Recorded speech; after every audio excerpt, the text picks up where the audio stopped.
डोकरी रिपोर्ट असलम बुघियो। लाड़काने ज़िले के मुख़्तलिफ़ थाननि ते नमा SHOs मुक़रर थी विया, जॾहिं त मुख़्तलिफ़ ज़िलनि मां बदिली थी आयल ज़िले जे 22 थाननि ते SSP लाड़कानो अब्दुल रहीम शिराज़ी पारां नोटिफिकेशन जारी करे छॾियो, जंहिंमें Ayaz Pathan SHO Hyderi, Athar Ali Chano SHO market, Rano Khan Mahar Allahabad, Ghulam Rasool Lohar Ali Goharabad, Raza Mohammed Khoso, Waleed Rahim Bakhsh Alodo police line, Abdul Hafeez Chachar तालको थाणो, Mukhtiar Maksi police line, Ghulam Asghar Jarwar Sachal, Mukhtiar Balkani civil line, Abdul Quddus Marri, Shahid इलाही बख्श सियाल, गुलाम नबी खखरानी बकार पुर, मुश्ताक बंगवार गरेलो, सरदार कोलाची बाकरानी, इमामदीन चांडियो, रतो देरो मुश्ताक गोपांग वार्स डिनो माशी, इस्लामदीन जतोई नौ देरो, गुलाम कादिर जतोई डोकरी, मोहम्मद अली अबड़ो फतेहपुर, मंजूर सोलंगी फतेहपुर, लीमो खनला शारी बाढ़ दिल्ली जान मक्सी पुलिस लाइन मुक़रर कियो वियो, जॾहिं त इलेक्शन कमीशन जी सिफारिश ते IG सिंध रफ़त मुख्तियार राजा जे हुकुम तहत DIG लाड़कानो जावेद सुहारो जिस्कानी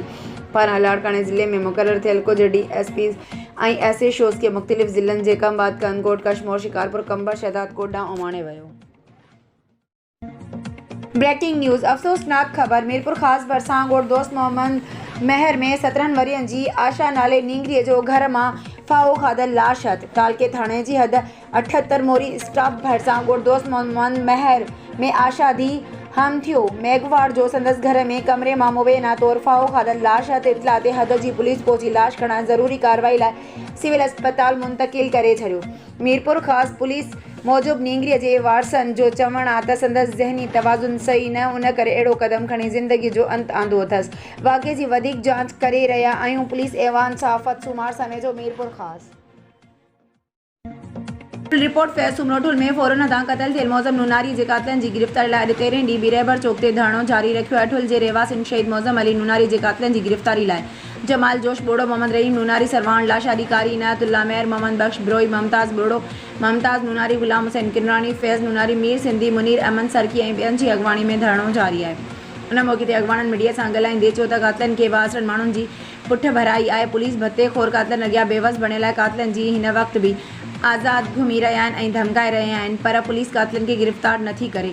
हिननि चयो त शहीद मौज़म नूनारी जे क़तल खे 13 ॾींहं थिया आहिनि, लेकिन पुलिस क़ातिलनि जी गिरफ़्तारी लाइ कख बनी ॿीणो नाहे कयो। हिननि चयो त शहीद जे क़ातिल ऐं उन जी सहूलियतकारनि खे जल्द गिरफ़्तार कयो वञे। मुज़ाहिरीन IG Sindh, DIG Larkana, SSP जे कमबाद खां मुतालबो कयो त शहीद मौज़म अली नूनारी जे क़ातिलनि खे गिरफ़्तार करे वारसनि सां इंसाफ़ कयो वञे, ॿी सूरत में धरणो जारी रखियो वेंदो।